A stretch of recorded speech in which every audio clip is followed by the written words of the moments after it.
Hello again, this is the body practice section of the Getting Started videos. And now we'd like to talk about what practices you can do for the body and why cultivating a body practice is so important. In Shakti Shaiva Dharma and Tantric Yoga, we, as we said in the first video, are composed of three centers. So we're not just a meditation tradition or just a study tradition. We are a tradition that focuses on balance of all centers. This means we have to take into consideration our body, our physicality, our health, and so on. So the first and most important body practice that all practitioners of Tantric Yoga follow is cultivation of health. For that, I suggest that you, if you haven't already, study Primal Ayurveda. You can also find links for Primal Ayurveda in this website as well, and how to learn that. Ayurveda is a system of health science that's related to life. It's not really a system of medicine per se, although the way to heal diseases is included in Ayurveda.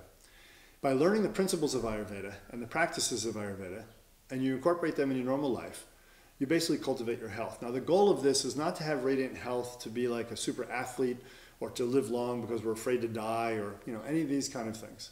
The reason that we cultivate our health in Tantric Yoga is that it gives us a way to be sensitive and to be aware of each moment. In other words, am I feeling hot or cold right now? Am I feeling wet or dry, rough or smooth, heavy or light? These different qualities. Based on how I feel about those qualities, I can then dictate what situation I should be in that would balance that for me. What types of food I should eat, what environment I should be in, what type of work I should engage in or play, etc. So cultivating our health through Primal Ayurveda is the very first step in body practice, and it's an ongoing journey. It can take 5, 10, 15 years and go forever. I'm still learning. It's wonderful.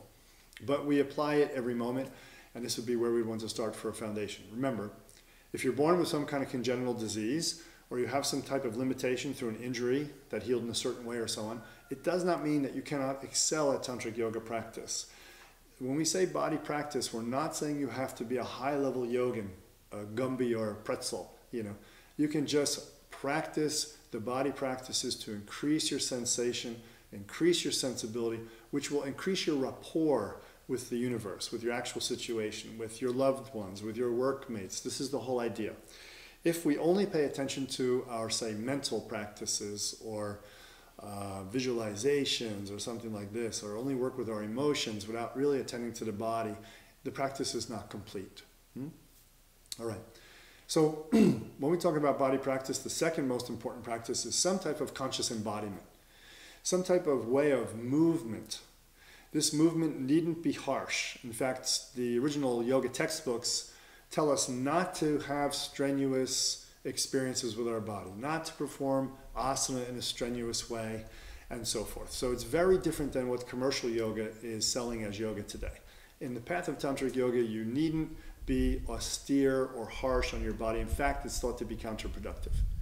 So what are we talking about instead? Conscious embodiment is about moving the body and developing an awareness of how your body's put together, how it arises out of essence, what its channel system is, and so on. Maybe you're not into yoga, so I'll address that for a moment. You might find that yoga is just not your thing. You may have physical limitations or just not be attracted to it or something like that. I would suggest you experiment and try the yoga practices that we recommend in this video here. The Adi Yoga Gate 1, which can also be found in the Dharma Inc. website under Adi Yoga section. The what's called P1, P2, and P3 series are the beginner series that help rectify the energies in the channels, help the joints and tissues gain a certain sense of function and flexibility without being harsh. These are very simple movements, and allow us to balance what are called doshas in Primal Ayurveda, or the energies and quality experiences that keep us in health or disease. That's actually the foundation before we practice asana anyway, regular yoga asana. So we recommend you at least try it and see how you like it. If you like it and you realize it comes with the system, so it makes it more cohesive and congruent for you to move to higher stages by using it, that's great. We highly recommend that. If not, conscious embodiment could be also cultivated through certain types of martial arts. There are certain martial arts that give a sense of the channels and tell you to think about the centers of being. In this case, the martial arts that are related to Orthodox Taoism are very compatible with cultivating a body practice and using the rest of the Tantric Yoga practices in case yoga doesn't really do it for you. Hatha Yoga doesn't do it. So you can think about those. Those would be Taiji and Bagua and Xingyi, if you don't know those names, and many other systems, but you can look up that. So, but I am going to say that practicing and learning Ayurveda and learning Hatha Yoga and the Adi Yoga system will make more of a cohesive experience for yourself as you move into deeper and deeper practices. Being that the languaging, especially, that's used around the body, around health cultivation with Ayurveda, around the body, its channels and so forth, in the Hatha Yoga, the Kundalini Hatha Yoga, will be congruent with the practices and meditations you will learn as you move through the system. So it makes it a little easier. But I don't think anybody should be restricted if they don't really grab yoga that strongly. There are some forms of dance that can also be used as conscious embodiment that take into consideration channels and energies and so forth. You have to research pretty hard to find them, but they may exist and you can find those too. So, conscious embodiment is an important aspect of the Tantric Yoga practice. It deals again with this lower center and developing that fully. This will help us with our understanding of our place in the world, our strength, our boundaries, how to use boundaries as places where we can meet instead of places that we have to kind of keep to push people out. Because when we're really comfortable with our body, when we have conscious embodiment, we can really feel rapport with all situations, all people, and not feel like we have to be armored or guarded in any way. We don't feel unsafe. And this is a very important basis for being in life itself and to have a wonderful result from Tantric Yoga practice. So we want to explore that relationship of our body and its energy with the universe around us, and this happens through conscious embodiment. It'll smooth our channels. If we practice the Adi Yoga, especially the series P1, 2, and 3, it'll smooth our channels and so forth. P1 is actually designed, or the series called P1 is designed as movements that will begin to slowly open the channels and get the joints moving and take the wind out of the joints. This is crucial because doing heavier exercise or stronger yoga on joints that already contain too much wind element, as we say in Primal Ayurveda and Hatha Yoga, will produce damage, will produce osteoarthritis or other kinds of arthritis in the joints.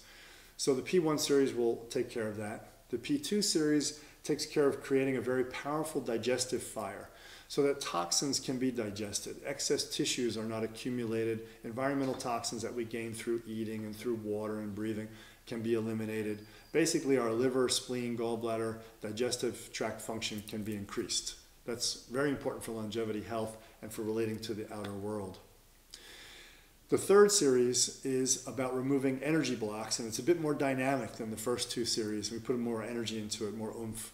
And it really addresses some long-term tightening and thickening of tissues that may have occurred in the body, which can cause a deadening of sensation in those areas or a restricted motion in those areas, range of motion, which also is a kind of deadening, a type of unawareness in a body sense.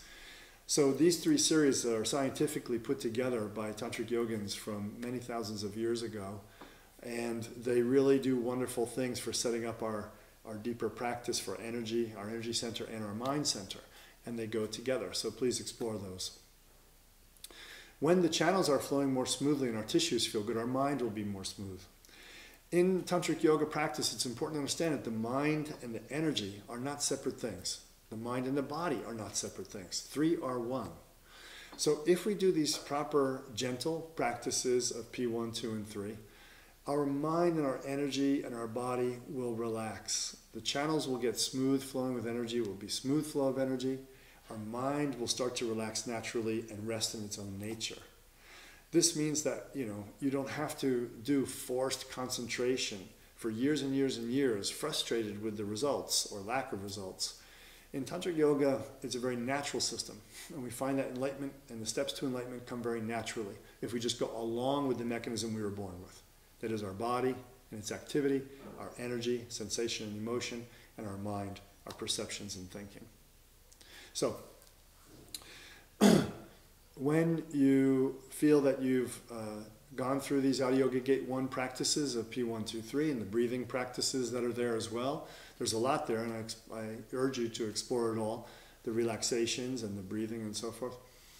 What I want you to do is practice slowly. There's a lot of material there in that whole first gate manual, which is online, available to you for free. You don't want to overwhelm yourself in the beginning. The most important thing when you begin practicing, especially with a body practice, all of us are feeling lazy. We get out of the bed in the morning. We don't really want to get out of the bed most times. And if we do, last thing we want to do is jump into some physical practice for most of us. We need to develop slowly the habit of conscious embodiment. So don't try to launch into an hour every morning and say, I'm going to do this forever, because it's very difficult to maintain. And when we stop and we break that pattern, then we feel like we've failed. So it's much better, as one of my teachers said, to do 5 minutes a day and don't miss. If you do that, the natural appetite will grow for more. 5 minutes will turn into 10, 10 into 20, and so forth. Next thing you know, you'll have a nice morning conscious embodiment practice to whatever time you have available. You may be wishing you had more time later. So start with 5 or 10 minutes. Pick, say, 4 or 5 movements from the P1 series, 1 or 2 movements from the P2 series, and say 1 or 2 movements from the P3 series. Work with those. That might take you 5 or 10 minutes, and then maybe the next week or 2 weeks later, rotate them again so you're not bored, but stay with the same amount of time, 5 or 10 minutes a morning, so you don't get overwhelmed in the beginning, and also you don't say, gee, I don't have enough time. So you develop a nice habit. So work like this. It's really good if you can do a morning session, but it's really great if you can do a morning and an evening session. 5 or 10 minutes of these body practices before you go to sleep will start to give you better sleep, much better sleep, deeper, rejuvenative, healing, relaxing sleep. And this is also a very important part of the path, that we rejuvenate, that we have a lot of life force energy and we feel smooth with that life force energy, not erratic or frantic the way coffee, cigarettes can make us, this kind of thing. So cultivate your body practice in the ways I just mentioned.